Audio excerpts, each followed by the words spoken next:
إن الحمد لله نحمده ونستعينه ونستغفره ونعوذ بالله من شرور أنفسنا ومن سيئات أعمالنا من يهده الله فلا مضل له ومن يضلل فلا هادي له أشهد أن لا إله إلا الله وحده لا شريك له وأشهد أن محمدا عبده ورسوله صلى الله عليه وعلى آله وصحبه وسلم تسليما كثيرا فيا عباد الله أوصيكم ونفسي بتقوى الله فقد فاز المتقون المؤمنون حيث قال تبارك وتعالى في كتابه الكريم يا أيها الذين آمنوا اتقوا الله حق تقاته ولا تموتن إلا وأنتم مسلمون يا أيها الناس اتقوا ربكم الذي خلقكم من نفس واحدة وخلق منها زوجها وبث منهما رجالا كثيرا ونساء واتقوا الله الذي تساءلون به والأرحام إن الله كان عليكم رقيبا يا أيها الذين آمنوا اتقوا الله وقولوا قولا سديدا يصلح لكم أعمالكم ويغفر لكم ذنوبكم ومن يطع الله ورسوله فقد فاز فوزا عظيما فإن أصدق الحديث كتاب الله وخير الهدي هدي محمد صلى الله عليه وسلم وشر الأمور محدثاتها وكل محدثة في الدين بدعة وكل بدعة ضلالة وكل ضلالة في النار أما بعد. Jamaah salat Jumat rahimakumullah. Marilah senantiasa kita bersyukur pada Allah Subhanahu wa taala. Sebagaimana Allah Subhanahu wa taala telah memberikan kepada kita semua berbagai macam nikmat. Di antara nikmat yang wajib senantiasa kita syukuri adalah nikmat iman dan nikmat Islam. Dan dengan kedua nikmat ini Allah Subhanahu wa taala izinkan kita semua untuk kembali menunaikan kewajiban kita melaksanakan salat Jumat secara berjamaah. Semoga Allah Subhanahu wa taala senantiasa menerima amal ibadah kita dan senantiasa membimbing kita semua dan memberikan taufik serta hidayahnya untuk senantiasa melakukan ketaatan pada Allah Subhanahu wa taala. Salawat salam senantiasa tercurah limpahkan pada Nabi kita Muhammad sallallahu alaihi wasallam beserta keluarganya, sahabatnya, dan umatnya yang senantiasa mengikuti tuntunan beliau hingga yaumil qiyamah. Tidak lupa Al-Khatib berwasiat pada diri khatib pribadi dan jamaah sekalian untuk senantiasa bertakwa kepada Allah Subhanahu wa taala.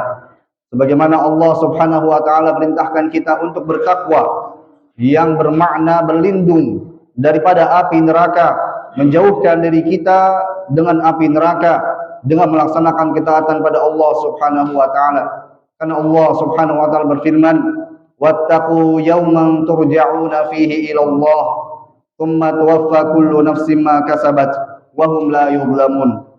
Dan bertakwalah kepada Allah dan peliharalah dirimu, bertakwalah kepada Allah dari hari di mana hari tersebut terdapat azab yang pada hari tersebut dikembalikan kita semua kepada Allah Subhanahu wa taala.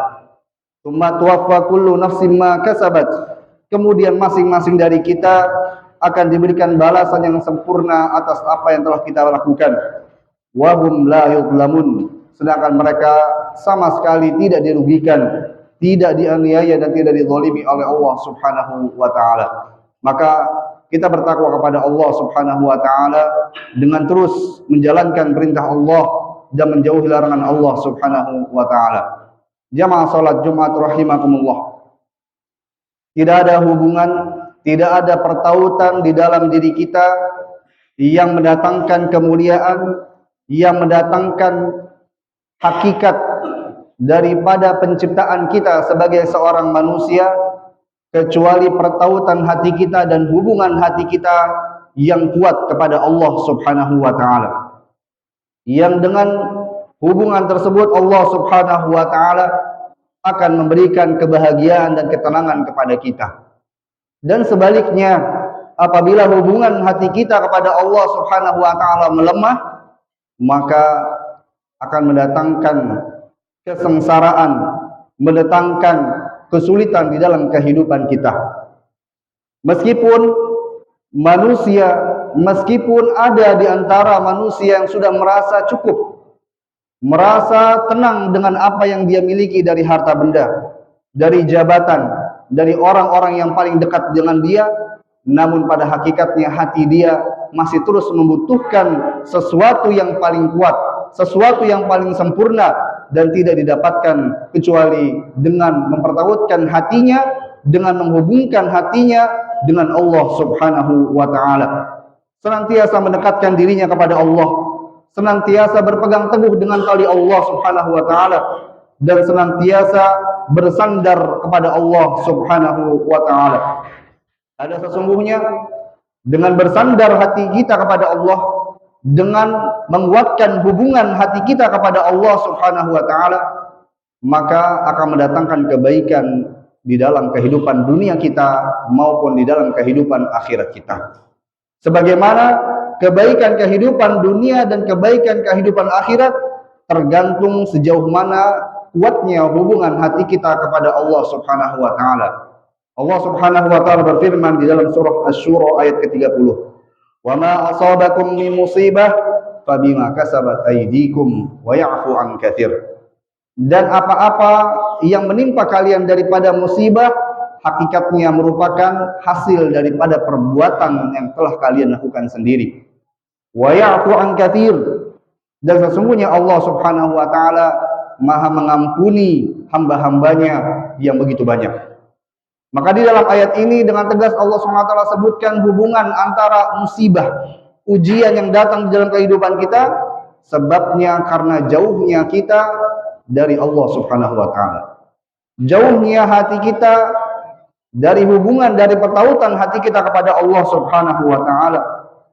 Bahkan dengan kita mendekatkan diri kepada Allah Subhanahu wa ta'ala, maka dengan itu pula Allah Subhanahu wa ta'ala akan terus memberikan pertolongan kepada kita. Dari sahabat Abdullah bin Abbas radhiyallahu ta'ala anhuma, ketika beliau duduk berboncengan di belakang Nabi sallallahu alaihi wasallam, Nabi sallallahu alaihi wasallam bersabda kepada beliau, "Ya gulam, wahai anak kecil, inni u'allimuka kalimatin yanfa'ukallahu bihinna." Aku akan mengajarkan kepada engkau beberapa kalimat yang dengannya Allah Subhanahu wa ta'ala memberikan manfaat kepada engkau. Di antara kalimat yang diajarkan oleh Nabi SAW kepada sahabat Abdullah bin Abbas adalah, "Ta'arraf ilallahi firraha ya'rifka fisiddah." Selalu ingat kepada Allah Subhanahu wa ta'ala tatkala kita dalam kelapangan, maka Allah Subhanahu wa ta'ala akan senantiasa ingat kita tatkala kita dalam keadaan sulit. Maka di dalam hadis ini terdapat hubungan yang kuat, sebab akibat kebahagiaan di dunia kita, terlebih akhirat kita, dengan ingatnya kita, dengan kuatnya alaqah hubungan kita kepada Allah Subhanahu wa ta'ala. Karena ketika kita berhubungan dengan manusia, menguatkan hubungan manusia, menguatkan hubungan kita dengan harta benda, menguatkan hubungan hati kita dengan orang-orang yang kita sayangi dari makhluk, maka yang terjadi dan banyak terjadi, kita selalu kecewa dengan orang-orang yang ada di sekitar kita. Namun tidak dengan ketika kita menggantungkan hati kita, mempertautkan hati kita dan menguatkan hubungan hati kita dengan Allah Subhanahu wa ta'ala, zat yang maha mengetahui, yang dengan menguatkan hubungan kita kepada Allah Subhanahu wa ta'ala akan senantiasa mendatangkan maslahat. Tidak ada kerugian, tidak ada kekecewaan, bahkan kita senantiasa mendapatkan kebaikan dari Allah Subhanahu wa ta'ala.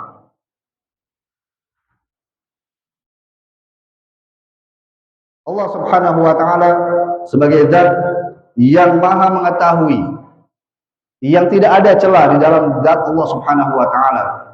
Di dalam surah Saba ayat kedua, Allah Subhanahu wa ta'ala berfirman, "Ya'lamu ma yaliju fil ardi wa ma yakhruju fiha wa ma yakhruju minha." Allah Subhanahu wa ta'ala mengetahui apa yang masuk ke dalam bumi dan apa yang keluar daripada bumi.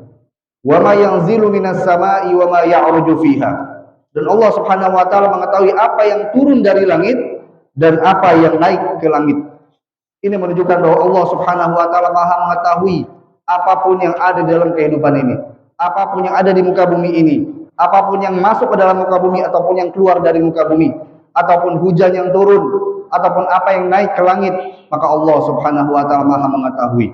Maka ketika kita menyandarkan diri kita, menyandarkan hati kita kepada Allah Subhanahu wa taala, maka di sana akan datang kebaikan-kebaikan dan kemenangan dan juga kebahagiaan dari Allah Subhanahu wa taala. Bahkan Allah Subhanahu wa taala memerintahkan kita untuk senantiasa menghubungkan hati kita, menguatkan hubungan hati kita kepada Allah Subhanahu wa taala. Di dalam surah Al-Baqarah ayat 40, Allah Subhanahu wa taala berfirman, "Wa aufu bi ahdi ufi bi ahdikum."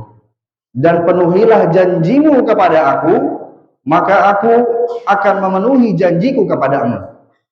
Di dalam ayat ini Allah perintahkan manusia kita semua untuk menunaikan janji kita. Apa janji kita kepada Allah Subhanahu wa taala?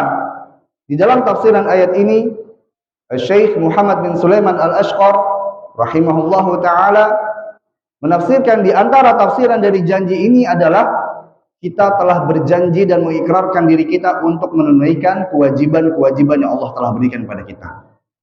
Maka maknanya adalah ketika Allah perintahkan tunaikan janji yang telah engkau katakan, yang telah engkau ucapkan kepadaku, artinya tunaikan kewajiban-kewajiban yang telah Allah perintahkan, yang kalian telah menerimanya, yang kita semua berazam untuk menerima dan juga mengamalkannya. Maka ketika kita menunaikan kewajiban, menunaikan janji kita kepada Allah Subhanahu wa taala, maka Allah Subhanahu wa taala akan memberikan janjinya berupa pahala, berupa surga Allah Subhanahu wa taala. Dan Allah Subhanahu wa taala menegaskan dalam surah At-Taubah ayat 111, "Wa man awfa bi ahdillahi minallah, wa man awfa bi ahdihi minallah." Dan siapakah yang lebih menepati janjinya selain daripada Allah Subhanahu wa taala.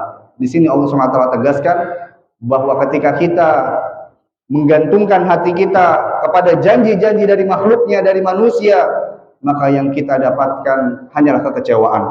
Namun tidak ketika kita menggantungkan, menguatkan hati kita, hubungan kita kepada Allah Subhanahu wa taala yang senantiasa menunaikan janjinya, yang senantiasa menepati apa yang telah Allah Subhanahu wa taala janjikan kepada hamba-hambanya yang senantiasa taat kepada Allah Subhanahu wa taala.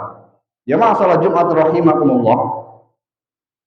Ketahuilah sesungguhnya di antara perbuatan yang menguatkan hubungan kita dengan Allah Subhanahu wa taala tidak ada kecuali di dalam ibadah kepada Allah, kecuali dalam ketaatan kepada Allah, kecuali dengan kita terus melakukan amal solih kepada Allah Subhanahu wa taala.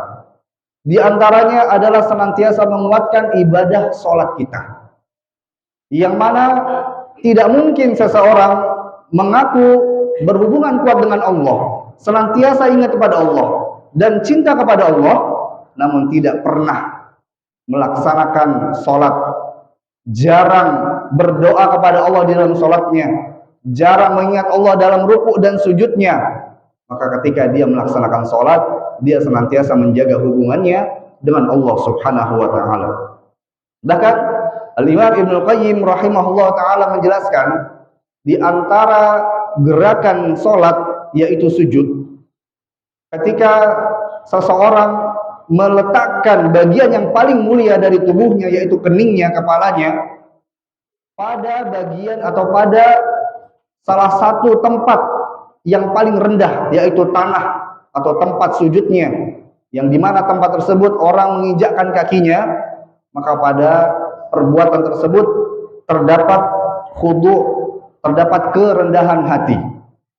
Bahkan kerendahan hati ini mengartikan sujudnya hati kita dan juga anggota tubuh kita kepada Allah Subhanahu wa taala. Kemudian ketika dikatakan oleh Ibnu Qayyim rahimahullah taala terkait dengan sujudnya hati kita, sujudnya anggota tubuh kita kepada Allah Subhanahu wa taala dalam salat, maka ada satu pertanyaan yang pernah ditanyakan oleh seseorang kepada salah seorang salafus salih terdahulu yang bernama Sahal bin Abdullah At-Tusturi. Ayasjudul qalbu, apakah mungkin hati itu bisa sujud kepada Allah? Maka beliau menjawab, "I wallahi, iya demi Allah. Sajadatun la yarfa'u ra'suhu minha hatta yalqiyallahu azza wa jalla, yalqiyallahu azza wa jalla." Yang sujudnya hati tersebut tidak bangkit dengan bangkitnya kepala kita. Artinya bahwasanya hati seseorang ketika sujud, hati seseorang ketika bertautan dengan Allah, berhubungan dengan Allah dalam sholatnya, maka dia akan senantiasa mengingat Allah kapanpun dan dimanapun. Baik ketika dia sholat maupun dia selesai sholat. Baik dia berada di masjid Allah ataupun dia berada di rumahnya ataupun dia berada dimanapun, maka dia akan senantiasa mengingat Allah Subhanahu wa taala dan menguatkan hubungannya kepada Allah Subhanahu wa taala. Maka ini diantara perbuatan kita menjaga hubungan dengan Allah adalah senantiasa menjaga sholat dan menghadirkan hati kita ketika sholat mengingat Allah Subhanahu wa taala dan menundukkan hati kita dengan keagungan Allah Subhanahu wa taala. Kemudian amalan kedua yang menguatkan hubungan kita kepada Allah Subhanahu wa taala adalah dengan senantiasa membaca firman-firman-Nya. Membaca ayat-ayat Al-Qur'anul Karim. Seandainya kita belum bisa menjadi orang-orang yang Allah Subhanahu wa taala sebutkan alladzina yatlunahu haqqa tilawatihi, yaitu orang-orang yang senantiasa membaca Al-Qur'an dengan sebenar-benar bacaan, membacanya dengan rutin, membacanya dengan tajwid, membacanya dengan tadabbur. Seandainya belum bisa melakukan hal tersebut, maka ingat firman Allah Subhanahu wa taala yang lainnya, faqra'u ma tayassara minal Qur'an. Bacalah apa yang mudah bagimu dari Al-Qur'an. Kita baca sebagian dari Al-Qur'an setiap hari. Kita baca sebagian Al-Qur'an dalam sholat kita.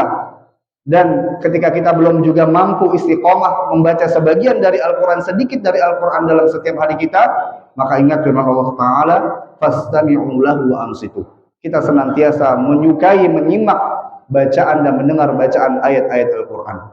Yang tujuannya adalah ketika kita senantiasa dekat dengan Al-Qur'an, menjaga hubungan kita dengan Al-Qur'an, maka kita senantiasa ingat kepada Allah Subhanahu wa taala. Kita senantiasa bertambah iman kita, menambahkan dan meningkatkan iman kita kepada Allah Subhanahu wa taala. Sebagaimana Allah Subhanahu wa taala berfirman di dalam surah Al-Anfal ayat kedua, innamal mu'minun, sesungguhnya orang-orang yang beriman adalah alladzina idza dzukirallah wajilat qulubuhum, yaitu ketika dibacakan disebutkan nama Allah maka hatinya bergetar. Wa idza tuliyat alaihim ayatu zadatum imana, dan ketika dibacakan ayat-ayat Al-Qur'an maka keimanannya akan bertambah. Wa ala rabbihim yatawakkalun, dan pada Rabbnya, pada Allah Subhanahu wa taala mereka berserah diri dan bertawakal. Sebagian salafus saleh mengatakan bahwasanya kullu ayatin fil Qur'ani darajatun fil jannah, bahwa setiap ayat yang dibaca di dunia ini akan menjadi satu derajat, satu tingkatan, satu pahala di surga kelak. Wa misbahun fi buyutikum, bahkan menjadi pelita, menjadi cahaya di rumah-rumah kita. Bahkan Abu Hurairah radhiyallahu taala anhu mengatakan, innal baital ladzi yutla fihi al-Qur'an ittasa'a bi ahli. Sesungguhnya rumah yang dibacakan di dalamnya Al-Qur'an, maka penghuninya akan merasa luas di rumah tersebut meskipun rumahnya kecil. Wa kathura khairuh, dan kebaikan akan menghampirinya dan banyak kebaikan di rumahnya. Wa hadaratul malaikah, dan malaikat akan memenuhi rumah, akan hadir di rumah tersebut. Wa kharajat minhu syayatin, dan para syaitan akan pergi dari rumah tersebut. Namun sebaliknya, wa innal baital ladzi la yutla fihi kitabullahi azza wa jalla, adapun rumah yang tidak dibacakan di dalamnya ayat Al-Qur'an, dhaqa bi ahli, penghuninya akan merasa sempit meskipun rumah tersebut luas.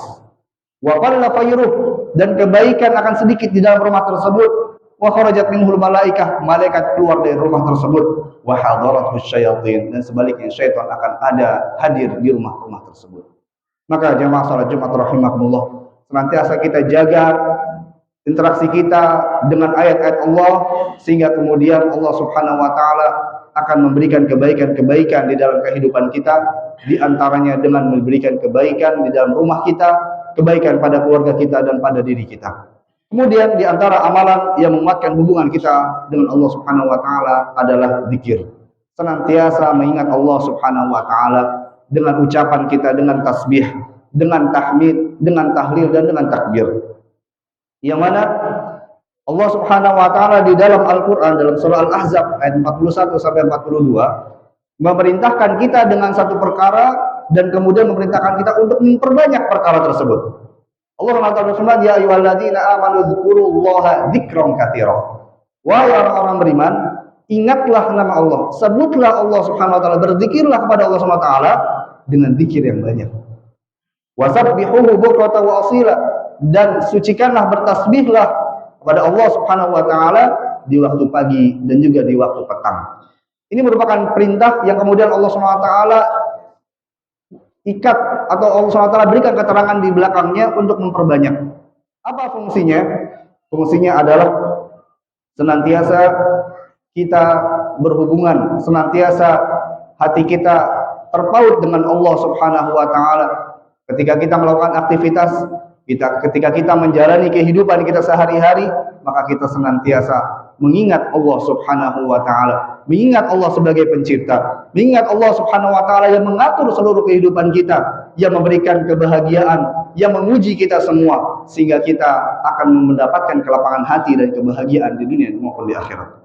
Jamaah salat Jumat rahimakumullah, di antara balasan yang Allah berikan kepada orang-orang yang senantiasa hatinya berhubungan kuat dengan Allah Subhanahu wa taala adalah Allah berikan bagi dia selalu jalan keluar. Allah senantiasa berikan kepada dia penyelesaian dalam setiap persoalannya. Di dalam surat Yunus ayat 107, Allah SWT berfirman, "Wa iyamsaskallahu bidurrin fala kashifa lahu illahu." Dan ketika Allah Subhanahu wa taala menguji kita dengan satu ujian, dengan satu musibah, maka tidak ada yang dapat menyelesaikan, menghilangkan, mengangkat ujian-ujian tersebut kecuali Dia, Allah Subhanahu wa taala. Wa iyuridka bi khairin fala radda li fadlih. Dan ketika Allah hendak memberikan karunia kepada seseorang, maka tidak ada yang dapat menolak karunia yang Allah berikan kepada dia. Maka ketika kita mengetahui bahwa yang dapat menghilangkan ujian, memberikan karunia hanya Allah Subhanahu wa taala, dan kita dekat dengan Allah Subhanahu wa taala, maka kita akan senantiasa mendapatkan kemudahan. Di antara bentuk kita senantiasa mengingat kuat hubungan hati kita dengan Allah Subhanahu wa taala adalah senantiasa berprasangka baik kepada Allah Subhanahu wa taala. Ada satu riwayat di mana seorang salafus saleh, Watilah ibn al-Asqa, ya, seorang sahabat yang menjenguk sahabat Yazid bin Aswad dalam keadaan sakit. Kemudian Watilah ibn al-Asqa bertanya, "Kaifa dhannuka billah?" Apa yang kau prasangkakan kepada Allah dengan sakitmu ini? Maka Yazid bin Aswad berkata, "Dhanni billahi wallahi hasan." Sungguh perasaanku terhadap Allah Subhanahu wa taala adalah baik. Maka Al-Watilah bin Asqa berkata, "Fa abshir, bergembiralah. Fa inni sami'tu Rasulullah sallallahu alaihi wasallam yaqul." Sesungguhnya aku mendengar Nabi sallallahu alaihi wasallam bersabda, qala Allah jalla wa ala, Nabi sallallahu alaihi wasallam menyebutkan firman Allah dalam hadits qudsi tersebut, "Ana 'inda dhanni 'abdi bi." Sesungguhnya aku bersama dengan prasangka dari hambaku. In dhanna khairan falahu. Apabila dia berprasangka baik, maka dia mendapatkan kebaikan. Wa in dhanna syarran falahu. Dan sebaliknya, apabila dia berprasangka buruk, maka dia akan mendapatkan keburukan tersebut. Waliyadzubillah. Maka jamaah salat Jumat rahimakumullah, senantiasa kita mengingat Allah Subhanahu wa taala, menghubungkan hati kita dengan Allah Subhanahu wa taala, menguatkan hubungan kita dengan Allah Subhanahu wa taala melalui ibadah salat kita, melalui ibadah tilawah kita, melalui ibadah zikir kita, dan juga mengaplikasikan itu dalam prasangka-prasangka baik di dalam kehidupan yang kita jalani. Semoga Allah Subhanahu wa taala memberikan pada kita semua hidayahnya, memberikan pada kita semua ampunannya, dan senantiasa menunjukkan kita di dalam jalan yang lurus sampai akhir hayat kita, dan kita mendapatkan husnul khatimah dan mendapatkan surga Allah Subhanahu wa taala. Barakallahu lakum fil Qur'anil azim wa nafa'ani wa iyyakum bima fihi min ayati wa dzikril hakim wa taqabbalallahu minna wa minkum tilawatahu innahu huwas samiul alim.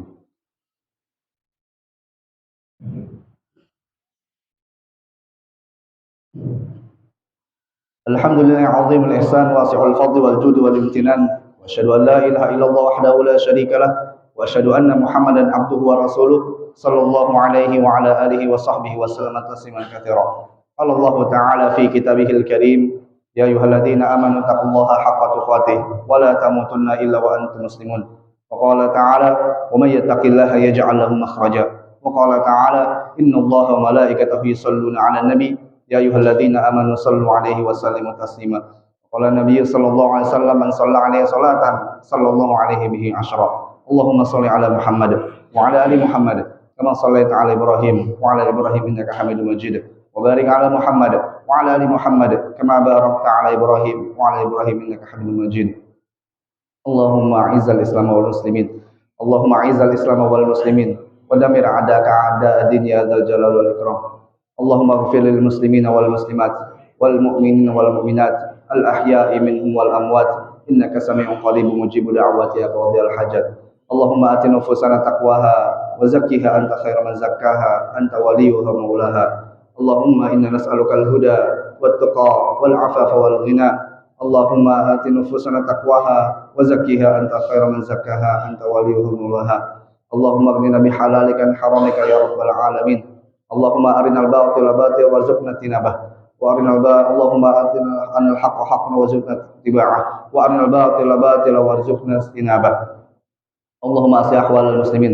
اللهم أصلح أحوال ولاة المسلمين لتطبيق كتابك وسنة رسولك صلى الله عليه وسلم. اللهم انصر إخواننا المستضعفين المجاهدين في كل مكان. اللهم دمر أعداءك أعداء الدين يا ذا الجلال والإكرام. اللهم شتت شملهم ومزق صفوفهم وقلل عددهم يا ذا الجلال والإكرام. اللهم إنا نسألك الجنة وما قرب إليها من قول وعمل ونعوذ بك من النار وما قرب إليها من قول وعمل. ربنا ظلمنا أنفسنا وإن لم تغفر لنا وترحمنا لنكونن من الخاسرين. ربنا هب لنا من أزواجنا وذريتنا قرة أعين واجعلنا للمتقين إماما. ربنا آتنا في الدنيا حسنة وفي الآخرة حسنة وقنا عذاب النار. سبحان ربك رب العزة عما يصفون وسلام على المرسلين والحمد لله رب العالمين.